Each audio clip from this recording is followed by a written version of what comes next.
Okay, so we're now going to start looking at how to teach the Bible, right? Now, so you've done your exegesis, and you've done, for any time you're going to teach the Bible, you've already done your exegesis, okay? So you don't want to think about how you're going to teach it until you've done your exegesis, right? And those of you who've been preaching for a while, you know what it's like, right? If you don't do your exegesis proper, and then you just start preparing your sermon, what happens as you're preparing your sermon? It goes haywire. You suddenly realize, oh, this doesn't work. And then you realize you don't know the text properly. And then you go back and you do your exegesis again, and it's messy. So what I encourage you to do is do your exegesis proper before you start thinking about teaching the Bible. But what I also want to say is, the reason why we're doing this module now on teaching the Bible is because for a lot of us in the past, what we've done is we've done our exegesis, and then we're like, right, I'm ready to teach this. And then we go and teach it to someone, and it's dry, yeah? And we might as well just be reading out all our scraps of paper and notes, and, you know, and there's a cross-reference, if you could turn there, please. And, why did I put this cross-reference in there? Oh, yeah. You know, and it's kind of like that, and it's like dry. Now, if I say, I have a dream, what do you think of? Martin Luther King, right? Yeah. So that's a good speech, right? It's like powerful, yeah? Now, here's the thing, right? That is a carefully crafted, pre-prepared speech designed to communicate well to you. Now, Martin Luther didn't say, can I just share with you thoughts that I've been having for years, you know, that I've noted down every now and then, and where's my file? Can I just read this out to you? And then 2 years ago, I had this other thought. If Martin Luther did that, no one would be quoting his speech now. Yeah, no one would at all. So in this module, we're looking at how can we teach the Bible. We're talking about teaching it so that people hear it and they're like, rah, and they're impacted. And we actually want people to fall on their knees and be like, the Spirit of the Lord is in this place. Okay? Whether it's a sermon or a Bible study, that's what we're looking for, right? So when we say teaching the Bible, we're not just talking about preaching sermons. We're talking about a Bible study setting in someone's living room, or we're talking about an evangelistic up on the soapbox, yeah, in Kingston High Street, yeah, you know, back in Camberwell around the shopping centre, or wherever, yeah, Manchester in the Bull Ring, or wherever it is, like teaching the Bible to people in a powerful and effective way.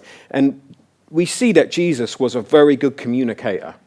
So there's nothing wrong with saying, let's study now to work out how to communicate the Bible well. We're not saying that the Bible doesn't have power. We've got to use communication techniques to give it power. No, we're saying that the Bible has power, but God uses means to achieve his goals. And we see that in the life of Jesus, where the word has power, Jesus teaches the word, but Jesus does it in a clever way. He uses like parables. You know, he uses metaphors like the good shepherd. He says, I am the gate, all these kind of things that are really good teaching aids. So we're going to be studying now how to teach the Bible well. So as I say, we've already done our exegesis, but we're not going to give people our exegesis. We are going to give them a carefully prepared talk. And the first part of that, in my opinion, is now trying to find what is the main point of this text I've been studying. So you've been exegeting your passage. You've already got an idea what the main point is, but now I'm actually going to show you, before you even write your sermon, work out what is the main point of this passage. Because I don't want to teach something that's on a totally different point. I want to make sure I've got the right main point. So, the main point, I've written in your handout there, the main point of a text is the point of the text without all the details. It's the point of the text without all the details. Or if you like, it's the bone without the meat. Right? The bone without the meat, okay? So, you think of a chicken bone, and you're like, nice, yeah? But take all that meat off, strip it down just to the bone. That's what we're looking at here. We're looking at the main point of what they're saying. So if I talk to you about something and I give you loads of illustrations along the way and I say, now, by the way, to illustrate this point, this is like chicken and bone and all that. And then another illustration I give you, I say, you know, when you go and do a sermon and you're not ready yet, you've only done your exegesis, all these things, are they bone or are they meat? They're the meat. If you want to find the main point of what I'm saying, you strip all that off. You're like, I strip off all these details Duncan's given me, and just want to get to the main thing that he's saying in the most simplest way. And the main thing I'm saying is you have to prepare how you're going to teach the Bible after you've done your exegesis. Or if we're talking about the main point, you have to find the main point of the text. Okay? So that's what we're going to do now, is look at how do you read a passage of Scripture and then strip all the meat off the bones and then just get to the main point. So first thing, look for the main point after having done exegesis. Do this after you've done your exegesis, Now, so far, when you've been doing your exegesis of the passage that you're going to teach, if you took shortcuts, that's going to bite you in the butt later, right?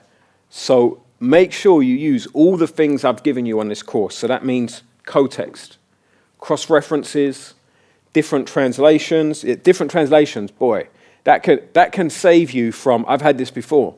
If you're not properly prepared, you go to teach the Bible and you don't have your translation. Like your Bible's gone missing, you borrow someone else's Bible, different translation, you read out the verse and you're like, oh, that's not saying what I'm about to teach. And on the fly, you've got to try and do some quick exegesis, comparing translations in your head whilst you're reading out the rest of the passage. And, so compare translations before, systematic theology, checking your systematic theology, biblical theology, and genre-specific hermeneutic. So far, like when you did the genre of Old Testament narrative, there were some specific things I showed you, like characterization, where it says the serpent was crafty. So that you use those kind of specific tools for the genre, For your assignment, you're teaching on Old Testament narrative, so make sure you use that stuff for your exegesis.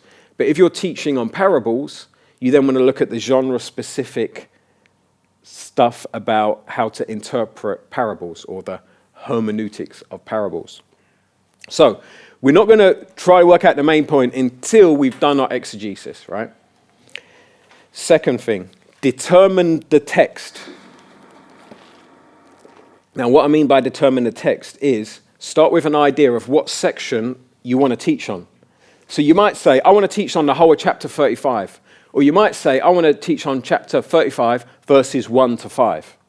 That's cool. But you've got to make a decision what text are you doing? And we're not always going to go by chapter numbers, right? Because those chapter numbers weren't put into the Bible until years after the New Testament was written. Okay, so and sometimes the chapter divisions are helpful, sometimes they're not.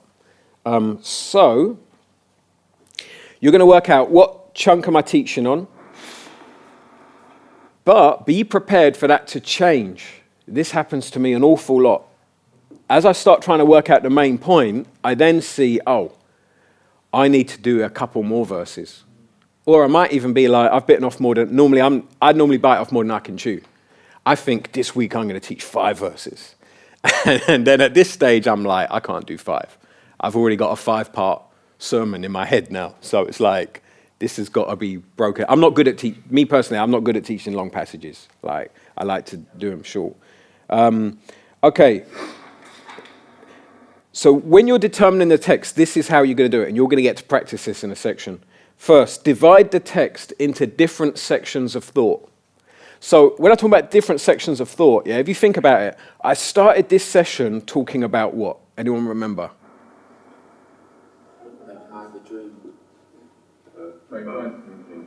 But someone says main point. Exegesis. So I started off saying, I think, I talked about exegesis, I talked about main point, meat and bones, I have a dream, and there's something else I actually started off talking about where I said, the first thing I started saying, I think, was that we're going to learn how to teach the Bible because we do exegesis, and sometimes we think we can just go with that. I don't know if that was the first thing I said, but that was one of the things I said. Now, all the things we've all pointed out here are all different sections of thought, right? One of my thoughts was, I've got to show people that it's no good to just do your exegesis and show people your exegesis. You need to prepare to teach it. That was one section of thought. Another section of thought was what? Main point. About the main point. Say, and I want to teach you today about finding the main point. And another section of thought was what?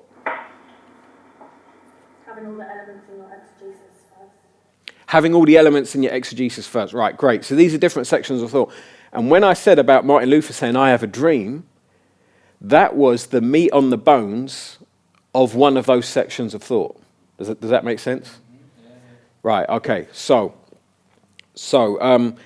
what you're going to do at this point is you're looking at your passage and you're going to divide it up into different sections of thought by B1 there, 2B1. Look for every time a new thought is mentioned. So you're going to go through your text, and every time you think, oh, a new thought has come in here, you're going to make a note of that. You're going to be like, I think this is a new section of thought. Does that make sense? Okay.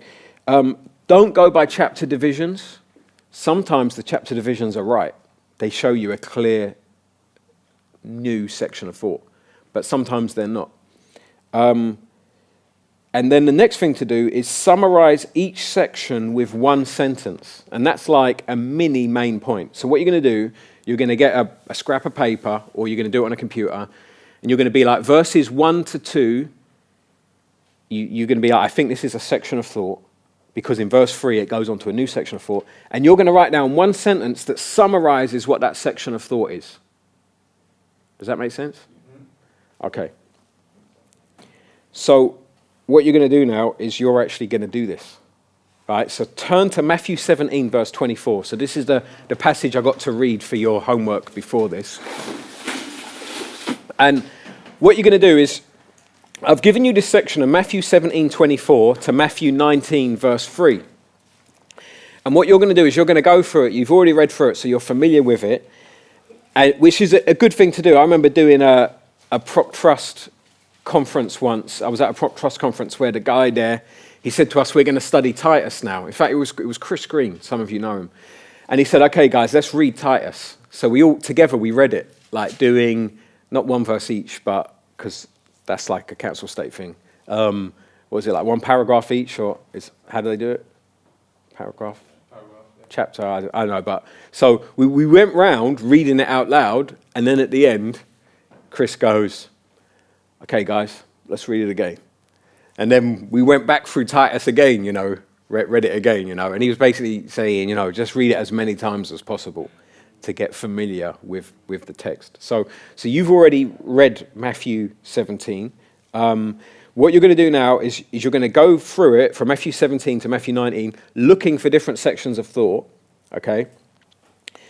And then you're going to summarize them. So on your handout, and I'm expecting that you're probably going to need another sheet of paper for this. The way I roll with handouts is I give you gaps to let you know you're supposed to be doing something here. But I don't necessarily give you enough gap because there just aren't enough, there isn't enough paper and ink in my house and in your folders, whatever. So your folder's already getting pretty ram, right, with handouts. So the first one there I've given for you, Matthew 17, 24 to 27. I've given you what I think, my own little summarized main point there. And then the next one, Matthew 18, 1 to 5, I've given you my own summarized main point. And then the rest I'm leaving up for you to do them, yeah? Now, these are just my ideas after having read the text once. I did not do any in-depth exegesis of this, okay? It would be very hard for me in every exercise I give you on this course to have done exegesis to the level that I've been teaching you to do it. I just would not be able to sleep in the week. So you might even look at some of my mini main points here, and you might be like, I don't agree with that. That's cool. I've probably got it wrong. So have a go doing that now. Anyone got any questions about this exercise? We're just going from verse 6 onwards. No, I would start at Matthew 17, 24, because you might disagree with my ones. So we're doing this individually? Individually, yeah. Or you can do it with the person next to you. But it's, whatever you want. So let's see. So first off, Matthew 17. You can see I put Matthew 17 verses 24 to 27, and I put that as one section of thought. Did anyone disagree with that? Anyone have a different section of thought there? Okay, let's move on. So then we got Matthew 18, and I put verses 1 to 5. I summarized it as Jesus teaches that the lowliest is the greatest in the kingdom of heaven. Anything have different verses there? Anyone different verses? What it is, I thought, oh, we're doing the adequate and inadequate thing. No. Ephraim? So, I had 1 to 4 for that. 1 to 4? Okay, great. What was your summary of it? The same summary, but it seemed like verse 5 is a bit of a pivot verse, so it could have gone either way. Okay, so then if you put verse 5 as like the next section of thought on its own? No. Right. It's part of, so then the next section I've got is 5 to 9. Okay. The summary for that is Jesus identifies causes to sin and their responses. Heavy. So when I did it, I didn't know what to do with verse 5. and I was thinking, should I put it with the next section, and then now I'm thinking, could I just have verse 5 on its own as a section of thought? And I don't know, and here's the thing, this stuff is not, it's kind of like, you could say it's a science, but you could say it's an art as well. Do you know what I mean? And so we're going to see things different ways, and different cultures are going to split things up different ways. We will come onto this, hopefully, God willing, on the mission module. It's fascinating how different cultures group things in totally different ways. So we don't want to assume that like the British way of splitting up a text is the right way. Don't want to assume in our different subcultures in Britain that different subcultures are the right way. So at the end of the day, we're going to say this is a helpful tool to try and find the main point, but we recognize there's flexibility in it. So maybe Ephraim's way of structuring it, if we talk to Matthew, who wrote it, I assume, if we talk to Matthew, then Matthew would say, yeah, that was, in my mind, I was thinking the way Ephraim's got it. Or maybe he'd say, I was thinking the way Duncan was. Or maybe he'd say, you know what, like, neither the way you guys, like, my mind don't work like that. I group things in it. It's like, when you read 1 John, has anyone here ever tried preaching on 1 John? It's hard work because you're trying to work out where's the different sections, and then you're like, but he's now talking about this thing. He was talking about that a few verses ago, and he's talking about it again. You're like, this guy's going around in circles, Well, John might just be like, that's the way my mind works, And he might even say, I'd never dream of chopping it up the way you guys are here. What are you doing? So with this, we say it's a helpful tool, but don't like force that, realize that we're sitting under the text. We're trying to understand the text as best as we can, and we've got our own like blinkers on and our own blind spots. So we're going to use this as a tool, but we're not going to push it too much. I don't know if I've read too much into it, but verse 5 to me is like, them little ties you have between bricks. It like holds a section together, where Jesus is putting himself in line with the children. He's saying, look, if you welcome these, you're welcoming me, so you're kind of accepting Christ. But on the next verse, if anyone causes these to stumble, although they're causing the child to stumble, you're also rejecting Christ, aren't you? So it's like tying the two sections together. So Cool. Excellent. So yeah, in a way you could say if these different sections of thoughts were like different bones, then here you've got some cartilage between them, or rather here you've got a ligament between them or something. Cool. Now, can you see, right, it's not so much essential about too much about whether you see verse 5 as a link or if you see it with the first section or with the second, but the point is it's got us thinking about it and wrestling with it, and which is really great. But I really like your whole linking thing. I like it very much. Now, what we're going to do, though, we're just going to move on because we could spend a long time on this, and then we get distracted from the main point of what I'm teaching, which is just how to find the main point.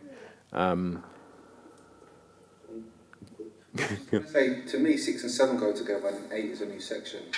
Okay, so you got 6. Someone's got 6 and 7, and then 8 is a new section. Anyone else got that? Yeah. What did you for 6 and 7? What did you title that? What was your brief summary of it? Basically, just a big woe to anyone who offends the little ones. Okay. Okay, and then so for anyone else got 8. What have you got for verse 8 and onwards? A warning to us. So I think it's a warning to the people who were attacking Christians, then a warning to Christians. If you've got any temptations in your way, get rid of it or you're going to risk going to hell. Yeah. So the first one is like the punishment to the people who set up strip joints or put stuff on TV and they know the world. And the second is those who are watching it or going with them. For 8 and 9, I just put nothing's more important than your eternal salvation. Nothing in this life is more important than your eternal salvation. Okay, I would want to make that more specific. We'll come on to a minute when we do the main point. I'd really want to hear something specific about this foot and eye business. What have you got, Robert? Oh, I don't know if this is moving away from it because we're going to talk about verse 8, but I think I just stuck with the NIV in terms of 6 to 9. Sorry, 6 to 10. Sorry, 6 to 10 as opposed to 6 to 9, which is how the NIV splits it up.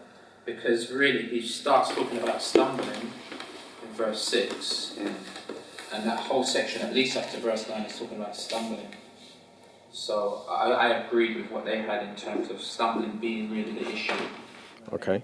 But then I felt that it went on to verse 10, because verse 10 tied in nicely to verse 9. Okay, so I love what I'm hearing here. I'm hearing someone say 6 to 9. It's all about stumbling, and you've put that. And what's the title you gave that? Jesus warns of causing people to stumble. Jesus warns of causing people to stumble. Okay, I love that. And I also love what I'm hearing over here, this side of the room, about dividing that even shorter. Verse 6 to 7 and then 8 to 9. All of this I'm seeing as really good stuff. Someone we haven't heard from yet. Let's hear who's got a section from like verse 10 onwards. I've got a section just for verse 10 and 11 where Jesus says, "Do not despise the little ones who have faith in him, because their angels in heaven always see God the Father." Okay. Okay. Anything else from this side of the room? Someone we haven't heard from? Yeah, like when I read it, like I was just going through different translations and I was thinking, 10 and 11 go, but I just thought, let me just do what, actually,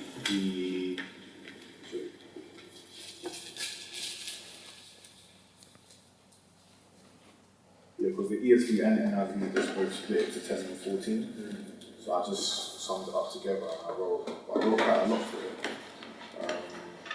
God the Father looks after his sheep.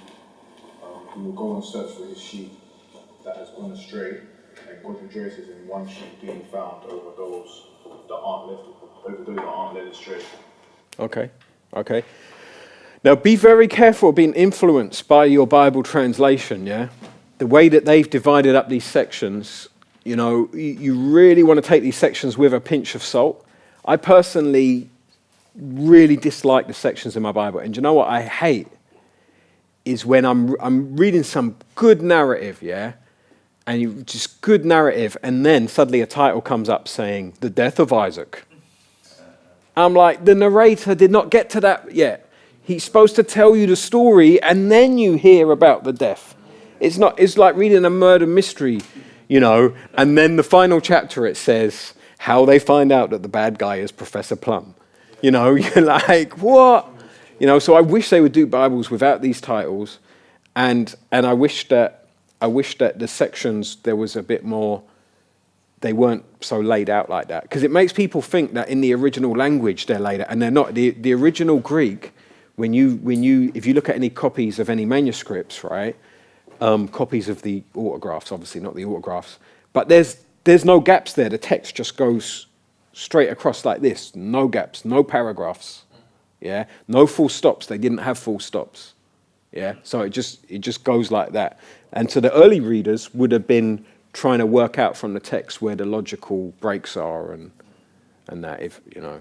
It varies as well, doesn't it, from version to version, where the sections are in different places. And some of you might, in your translations, have a verse 11 there with where it's got Luke.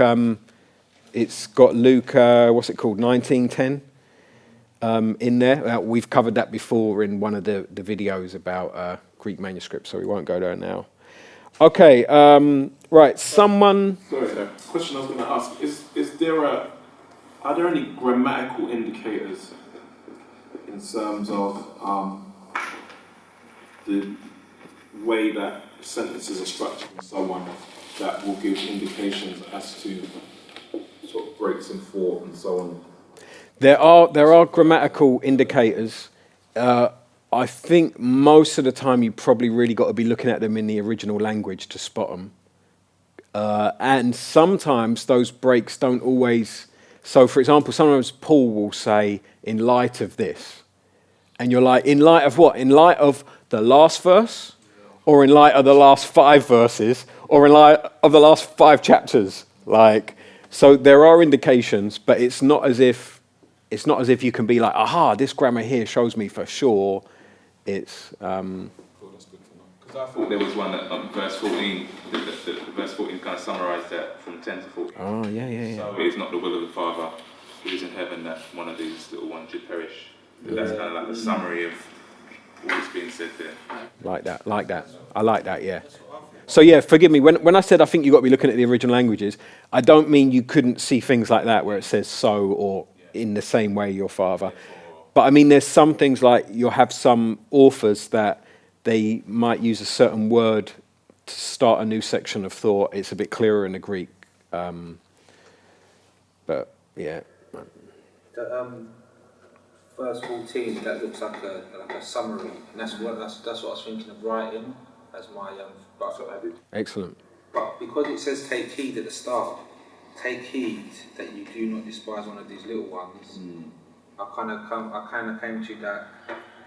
If you despise the little ones, you're actually fighting against God, because it's all talking about how God is looking after them and looking out for them. So really, if you despise the little ones, you're actually, this is who you're dealing with. Yeah, so you're fighting against God. So that ended up being my summary. Okay, so now who's got anything for verse 15? 15 to what? What have you guys gone up to? About 15 to 20. 15 to 20, and what did you call it? Deal with your brother's in the church community. Okay, great. And then who's got something from 21 onwards? Yeah, what you got, Robert? 21 to 19:2. 21 to verse 19:2 has caused a bit of a ripple of surprise in the room. Okay, and what did you title it? Chapter 19, verse 2. Jesus teaches how forgiveness works in the kingdom of God. Okay, and Ephraim, what did you have for verse going from Matthew 18:21? 21 to 35. So you had 21 to 35, and what did you title it? Forgiveness, how often and how much? Forgiveness, how often and how much? Okay. Has anyone got a new section for 19:1? Yeah. What's yours, Mark? 19:1 to what? 1 to 3. Yeah. Jesus. Yeah, I wasn't convinced with it. Jesus is tested by the Pharisees after healing a large crowd. Has anyone got 19:1 to 2? Yeah. And what did you title it? Jesus goes to Galilee and crowds follow him. Jesus goes to Galilee and crowds follow. And then you'd have 19:3 as a new one.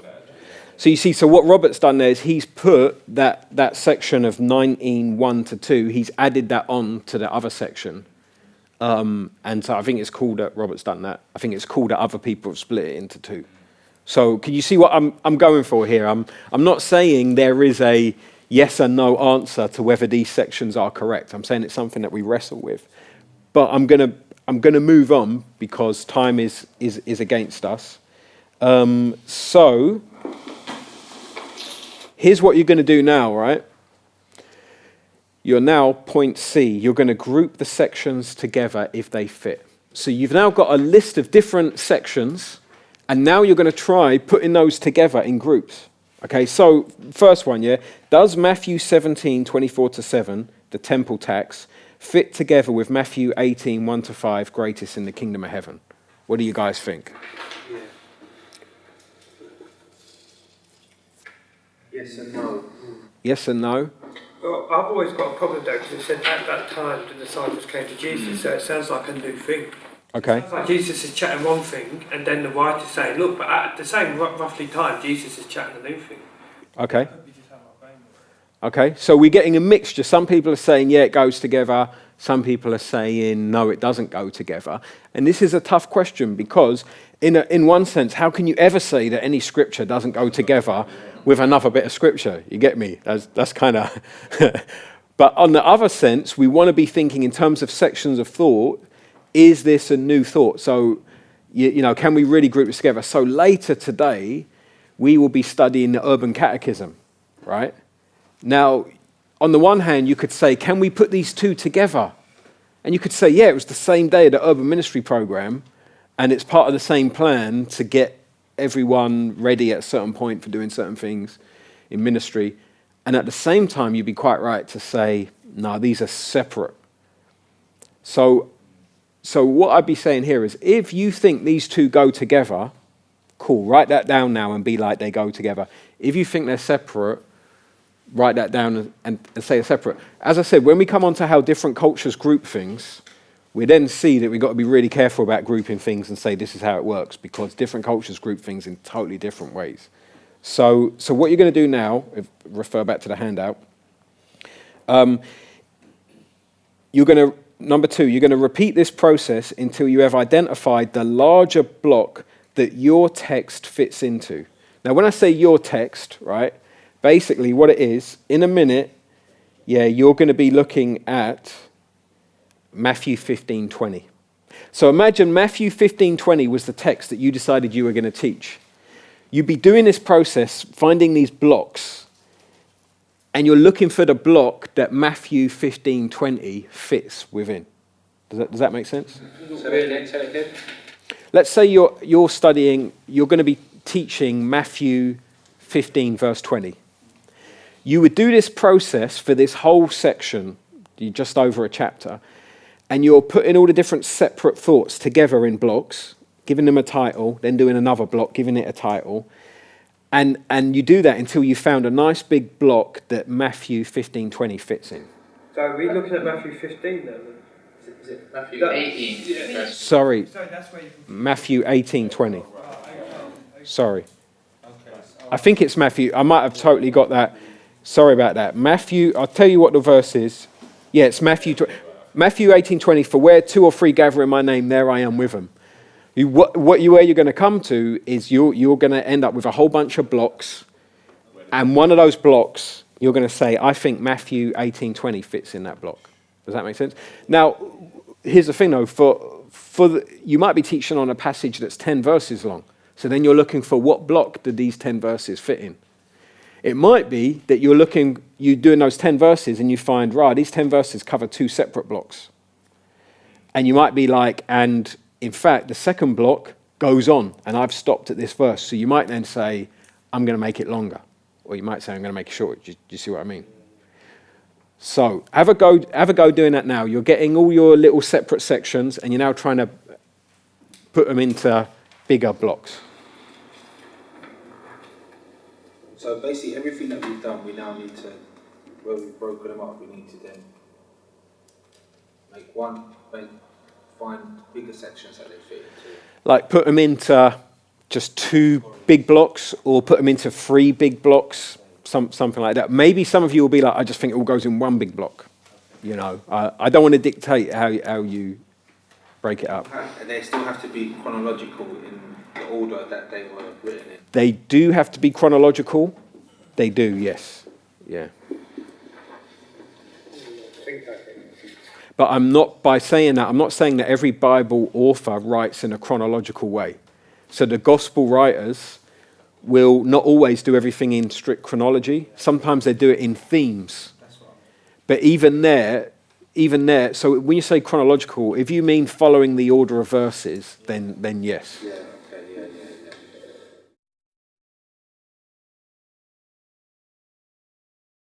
So what you've just done is you've tried to get these different sections and like group them together. And so what we're going to do, we're going to hear from Neil now and just find out the way that Neil grouped it. Now what Neil did as well was something that I forgot to tell you guys to do, which was to, when you've made a grouping, come up with a sentence that sums up what that group is about. Okay, so, and Neil's done that. So Neil, what was the first grouping that you come up with? Tell us in a nice loud voice. The grouping I came up with was 1724 to 1814. So your first group is 1724 to 18, what? 1814. So have a look at that in your Bibles, guys. What title did you, what heading did you give that section, that block? It's a long time. Go on. So the reason all right, let me give you the title and then I'll tell you the reason. So I've got the children of God are free from this world. And you will receive judgment if you cause them to sin. And God doesn't want doesn't want to lose any of his children. So I've Great, that's okay. Don't feel you have to justify it. Okay. That's fine. That's excellent work. So Neil has put that all there as one block about the children, Yep. right? That's beautiful. And then give us your next block, bruv. All right, so next block is 1815 to 1902. I mean, not really 1902, probably just the end of 18. It's about your brother will sin against you, let him know and forgive him. Okay, nice. So you've summed that up into one nice block there. Your brother will sin against you, let him know. Okay, great. Now, anyone got significantly different grouping to Neil?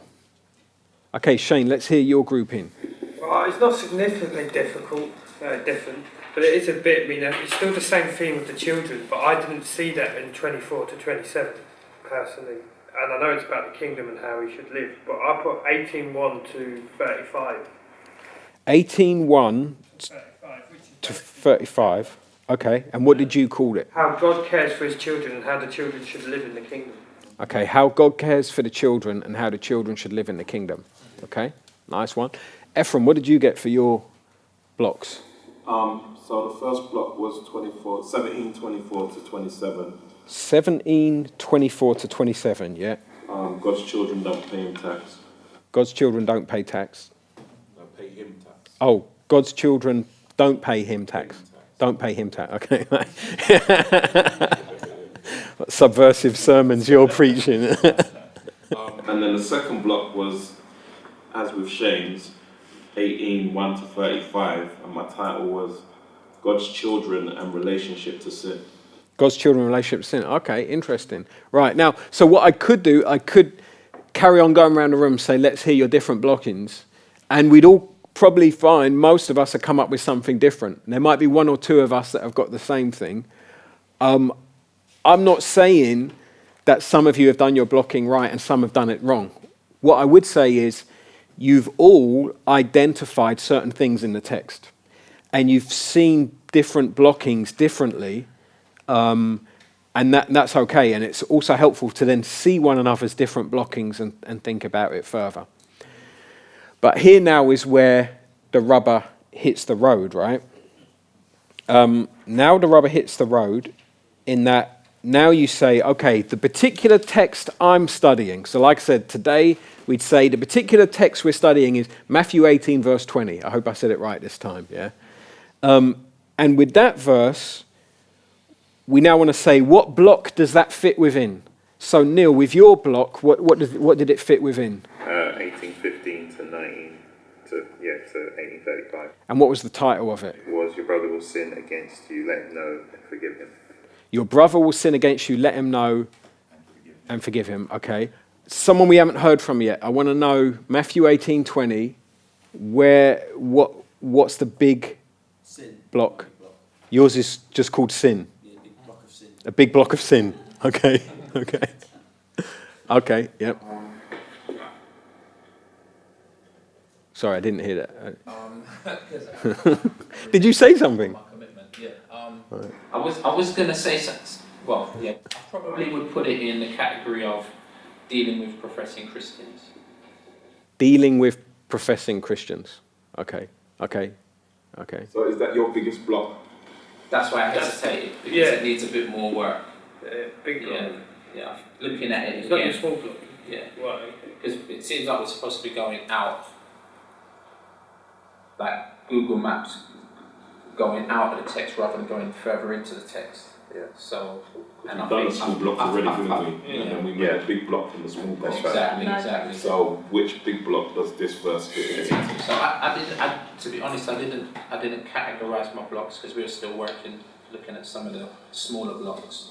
But looking at it now, I can see the block it would fit into if I had created that block, if that makes sense. Yeah. Okay. What I want you to do now is whatever block, the biggest block you've got that Matthew 18:20 sits within, I want you to give it a title and write it down if you haven't already. So the biggest block for Matthew 18:20, write down what the title of that block is for you.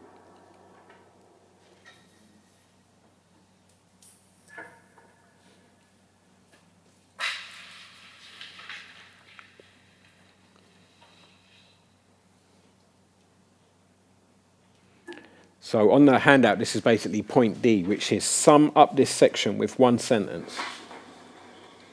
And this is the main point. Okay? So what you've got now is you've got the main point of this block that the verse is within, yeah? So just to remind you of the verse, it's Matthew 18, and it's verse 20, and the verse is, "For where 2 or 3 gather in my name, there I am with them." And you should now have identified a bigger block that you think this fits within, and you've now given this block a title of the main point, where you haven't got the details, but you've got the main point of what the author's going on about in this block.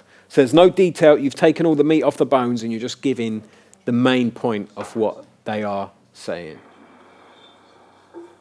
And then should you have something that represents that verse then? I'm not saying you have something that represents that verse, but I'm saying you will then have a main point that will help you understand what that verse is going on about. So,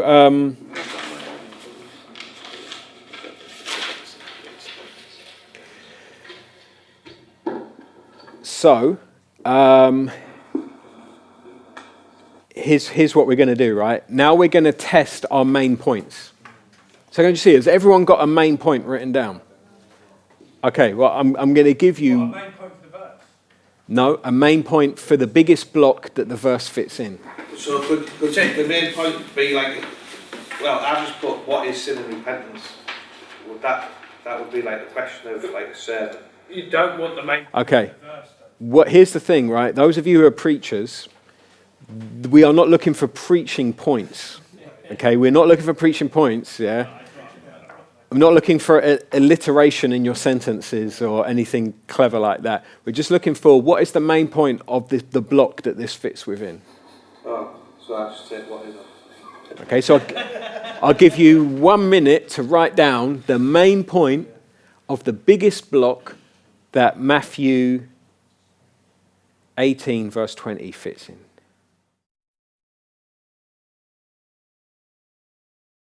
So, what have you come up with? Tell me your block and your main point. Alright, so the main block that Matthew 18:20 sits in for me is Matthew 18, verse 1 to 35, entitled God's Children and Relationship to Sin. God's children and relationship to sin. Okay. Right. So here's what we do now, right? We're gonna stick with that one that Ephraim gave, yeah? And I like the fact he said it's where it sits to me. You know, so Ephraim's recognizing that he's looking at the text with certain lenses, and he's recognizing that he's not Matthew.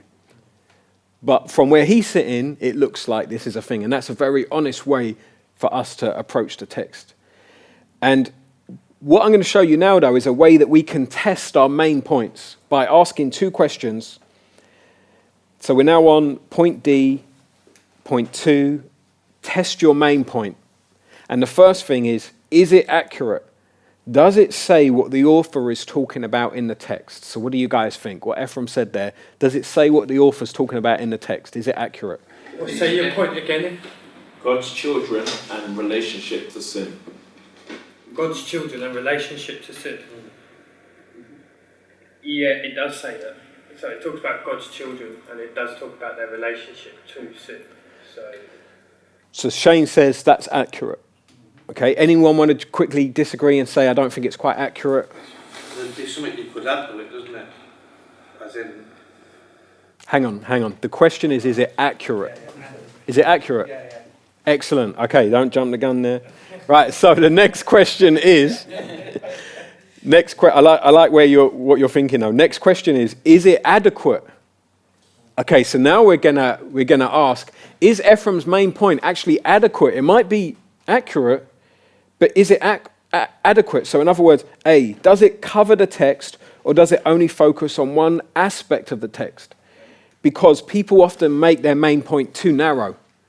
And they say it's talking about this and it's true, but when you look at their whole block of text, you're like, hang on a minute, it also talks about this. So you're asking, is it adequate? Is it adequate? Well, I would say it's not quite adequate. I could be wrong with this, but I would take the word sin out and put should live in the kingdom. It's because it also talks about forgiveness. And I think you're only emphasising one part of forgiveness. Like, do you see what I mean? I don't think that emphasises forgiveness, it emphasises sin. But I could be wrong. So Ephraim, what's your main point again? God's children and relationship to sin. Okay. So Ephraim might come back and say, well, for me, saying relationship to sin covers the forgiveness. But then he might be like, but maybe there's something in what you're saying. You're saying it's not quite adequate, it doesn't talk about forgiveness. And Ephraim might then want to say, I'm going to refine my main point to make it include forgiveness. So an easy way would be to say God's children in relationship to sin and forgiveness. It could be that. And Ian, did you have a thought about something where it might not be adequate? Again, it could be included in relationships, but again, it's not. It's about war to the tempter, isn't it? To the people who put obstacles in the way of God's children. So there's also a warning to the unbelieving community, isn't it? Okay, that's a very good point, because verses 6 to 7, Jesus is talking to his disciples, but he doesn't say to them, you. Like in verse 3, he says, I tell you, unless you change and become like children. He's talking to his disciples. Verse 6, he just says, if anyone causes them to sin. He says, woe to the world, but woe to the person through whom they come. And then verse 8, he says, if your foot. So it could be that there's a part here where he's not talking to disciples, he's talking about non-believers. Or is it possible he's talking about non-believers and believers, anyone who causes one of these little ones to stumble?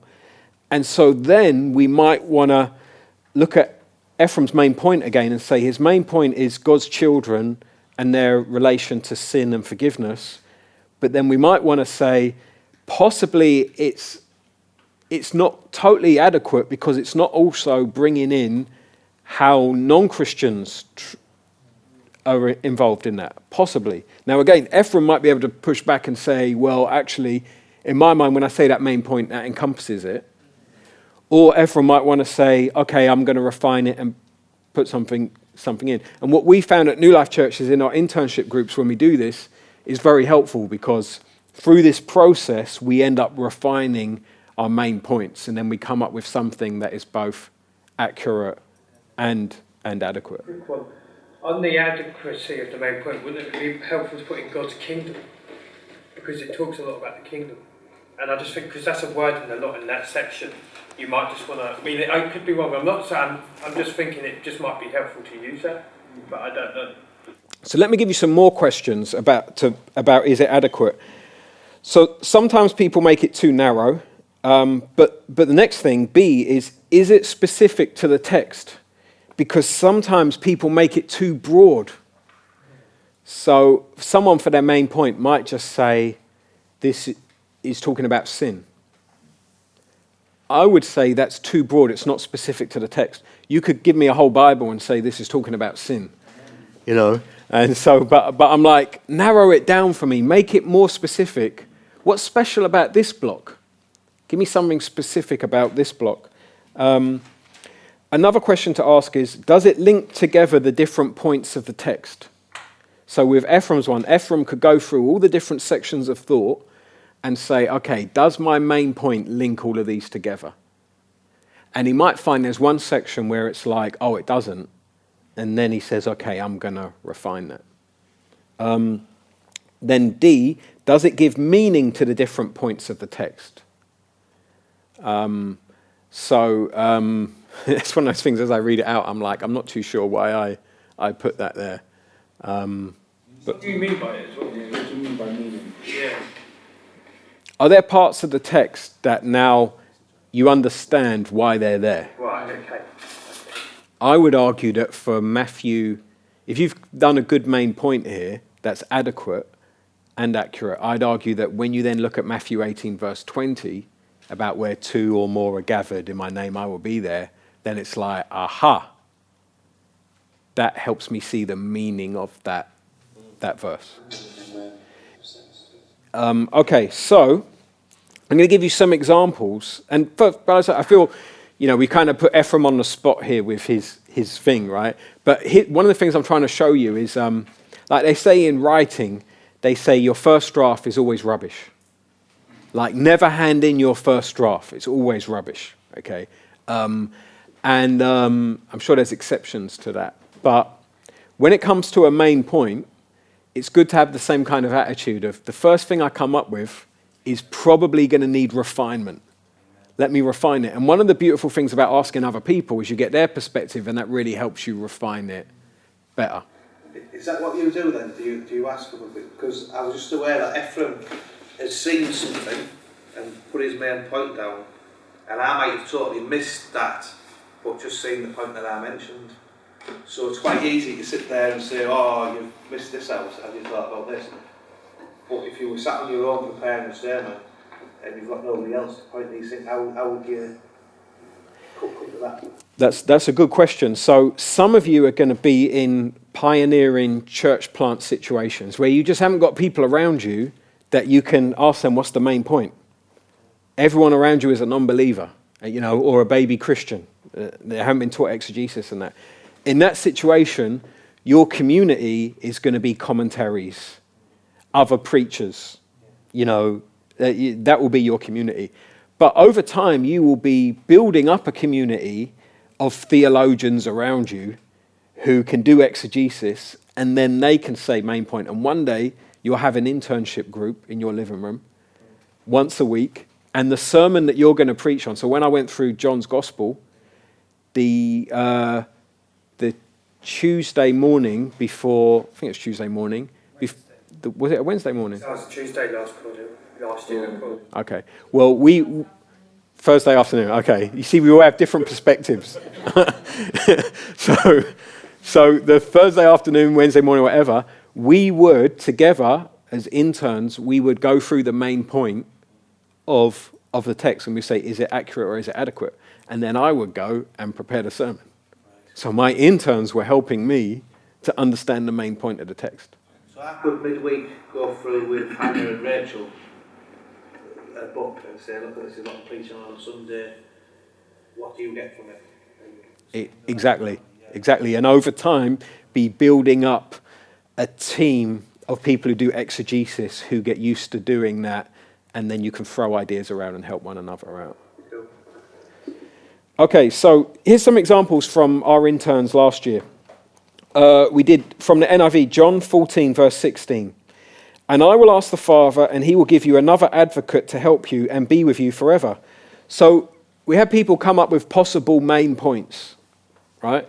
And someone come up with, Jesus will send the Spirit to help us. Okay, that sounds pretty good, right? Pretty good summary of what Jesus is saying.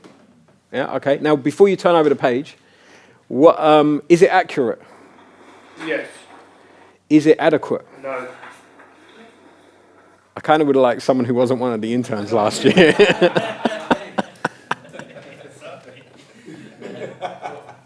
Okay, let's turn over the page. So is it accurate? One of the interns said, possibly not. It actually...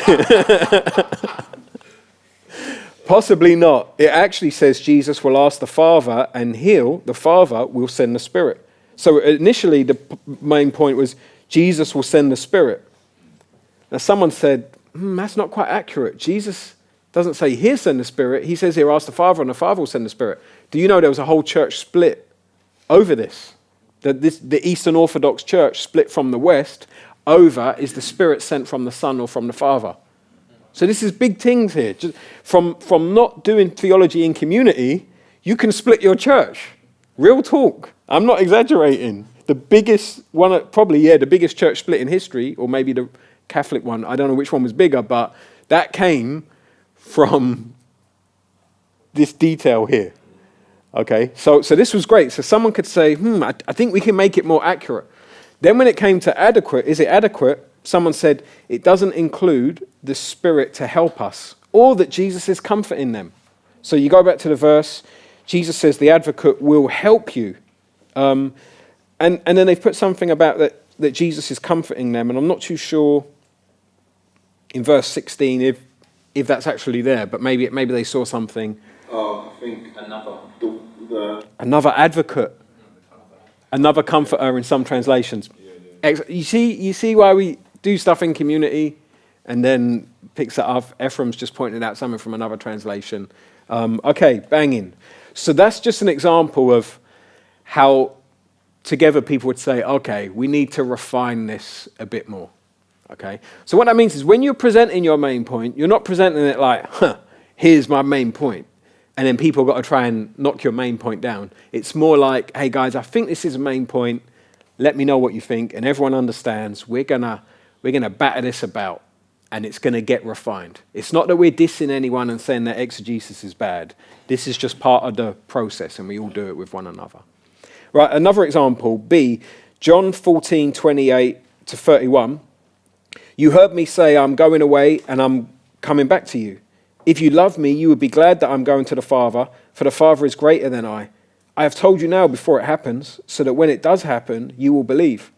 I will not say much more to you, for the prince of this world is coming. He has no hold over me, but he comes so that the world may learn that I love the Father and do exactly what my Father has commanded me. Come, now let us leave. So someone put down as the main point, Jesus really wants people to know that he loves the Father.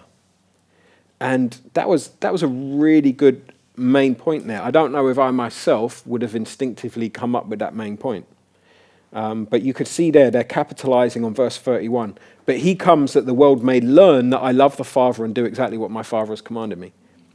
Then through the process of refinement, they've said, is it accurate? And they've said, yes, that is accurate. Jesus really wants people to know that he loves the Father. I mean, he's going to the cross so that people will learn that he loves the Father. Then the next question, is it adequate? It doesn't include anything about the devil. So there you'd say it's not adequate because it hasn't mentioned the devil, but the text has mentioned the devil. So then they came up with a new revised main point. Nothing to do with the new revised version, but they revised their point. And now the main point is Jesus really wants people to know that he loves the Father, and he planned that the devil would kill Jesus to show this. That main point is pretty powerful. For real. A hard main point, I'd say, to find on your own. In community, a bit easier to find it. And a hard main point to find if you don't refine your main point saying, is it adequate? Is it accurate? Now, but this is just what happened in internship group. I'm not even necessarily saying this main point is right. Like, you could later look at it and spend more time analyzing it, and you might come up with something even better. I'm more just trying to get you an idea of part of the process of refining it. So that brings us to point 3. Revise your main point so that it is accurate and adequate. So you make a new main point, okay? And so what I'm going to do, I'm going to give you a minute now, just whatever your main point was for Matthew 18, I want you to revise it. Ask, is it adequate, is it accurate, and just revise it. You mean for Matthew 18:20 or our big block? For the big block that Matthew 18:20 fits within. Right, okay. Do we do this in groups? I don't think you can do this in groups because you've all got a different one. It would take. So just do this as an individual. Do we just ask like someone's opinion? I don't know how to see. We don't really have time to do it. So just do your own one as an individual. You find this one, was that? No, because you haven't looked at the co-text. So let's stick, please, to Matthew 18.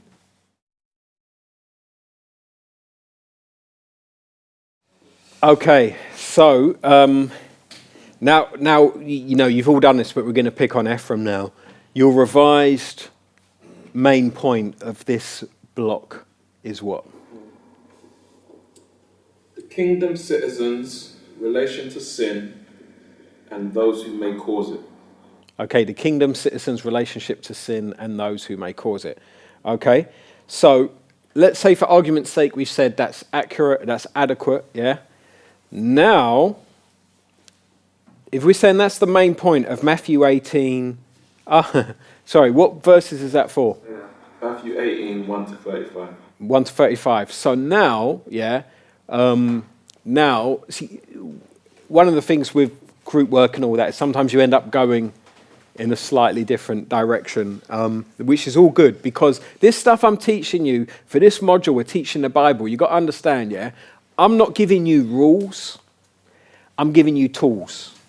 Hey, I feel like Will I Am now. Right. I didn't know that was going to flow so well. I'm not giving you rules, I'm giving you tools. And you can use these tools how you see fit. Right? You might take some of these tools and be like, I'm going to apply it in a different way. And I'm hoping with this module that in your churches, you're going to take these tools and you're going to run with them how you see fit. You're going to end up having a type of preaching, a type of Bible teaching, type of Bible study in your church context that works with you, using some of these tools I've given you, but using it for the way that works for you. Yeah? And so that's what I'm hoping to happen. So there's a bit of, you can flex some of this stuff I'm giving you, yeah, in different ways. So basically, on the handout, you see, I said, what is the main point of Matthew 18, 15 to 20? So what I should have done after you've done this is then say, now come up with what you think the main point of Matthew 18, 15 to 20 is. Okay? And I think the reason why, because when I was going through this, preparing the handout, that was the block I came up with, Matthew 15 to 20. I'm not saying that's the right block. I'm just saying at the time I did it, that was a block that made sense to me. And I've really enjoyed hearing the different blocks that you guys have done. So can I just tell me, if you were to do Matthew 18, 15 to 20, anyone just want to shout out what you might say a main point of that was, if you just look at it now, Matthew 15 to 20. I had that as one of my smaller blocks in the earlier exercises. Excellent. So for your smaller block, what did you have for that? Interpersonal sin and how to respond to it, in brackets, church discipline. Interpersonal sin and how to respond to it, in brackets, church discipline. So what would be the thing that we would do to Ephraim? We'd say, is it accurate and is it adequate? We do the refining process. We're not going to do that right now. But let's say we've done that and we said that's the main point. Then what I'm saying is, how does this help us understand Matthew 15:20? Right, so Matthew 15:20 says, 18:20, so I'm reading out from a corrupt manuscript. 18:20, for where 2 or 3 gather in my name, there I am with them. So Ephraim's like, okay, how does my main point help me understand this verse? So your main point again, Ephraim, is? Interpersonal sin and how to respond to it. Interpersonal sin and how to respond to it, yeah? And the New NIV have given the title of that section, Dealing with Sin in the Church, which would be a similar kind of thing. This might be a situation where I'm happy with the paragraph heading, that they've put here. So let's say we use the NIV one there, dealing with sin in the church. It should be very rare for me to say I'm going to take this, but I'm going to take it right here. How does that help us understand Matthew 18:20? Mark, help us out here.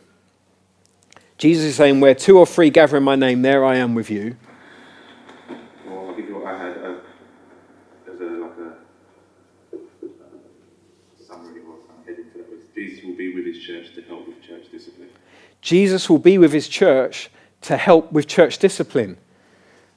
Interesting. So what Mark's doing there is he's basically saying, so say you called that main point, that block, if you called that block church discipline, then you're saying this helps us, Jesus, yeah. So for me, if I use that title of dealing with sin in the church, then when I get to verse 20, where 2 or 3 gather in my name, I'm like, this is to do with dealing with sin in the church. When you're dealing with sin in the church, if there's 2 or 3 gather in my name, he is there with them. Can you see how this helps us understand verses? Because how is this verse used most of the time? Prayer meeting, right? Hardly anyone turns up, on a Monday night or whenever. You're kind of discouraged. There's only 2 or 3 of you, and you're like, well, where 2 or 3 of us are here, Jesus is there.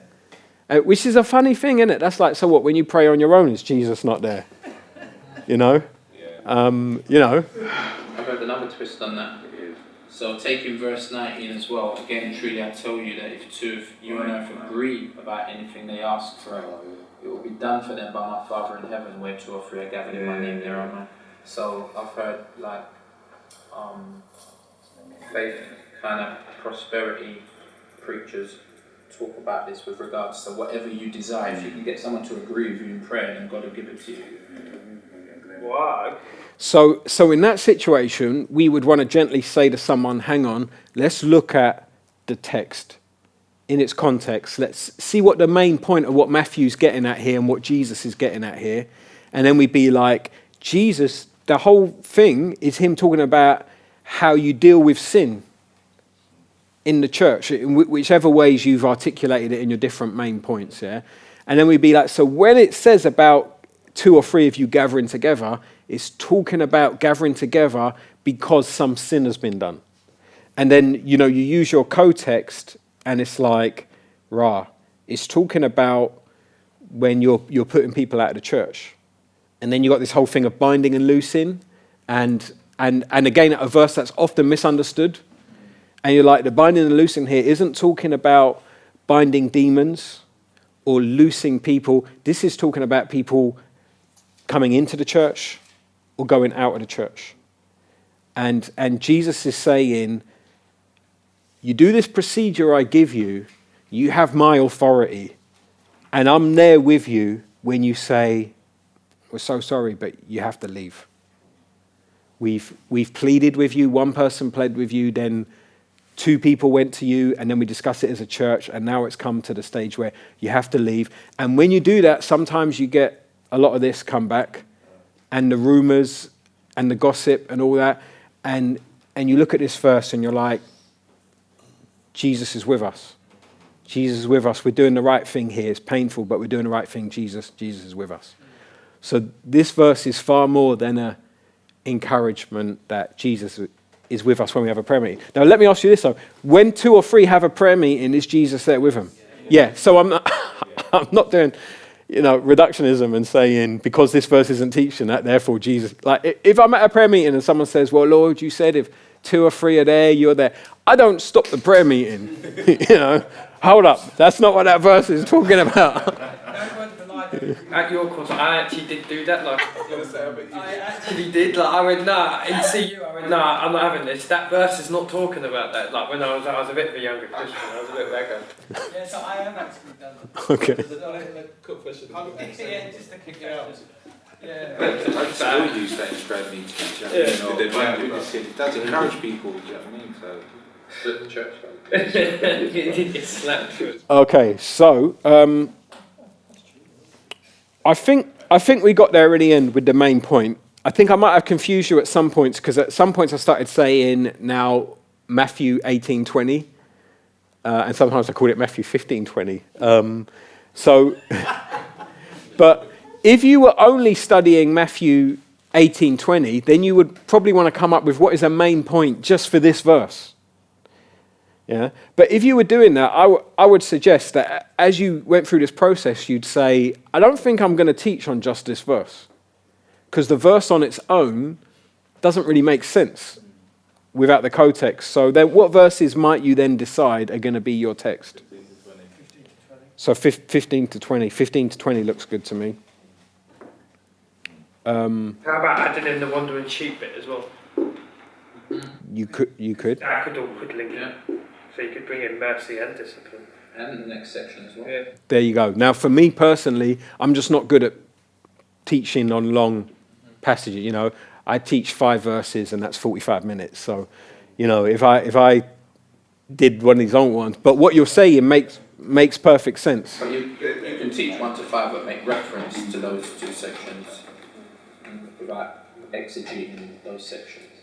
So, any final questions on finding the main point? So just an observation, it's not a question, can I have an observation? I was just going to say, I don't know if it's, but like with the cross-referencing with that as well, it'd be interesting because in Matthew it talks about binding and loosing as well to do with, when it talks about but Jesus wanted to build the church on Peter.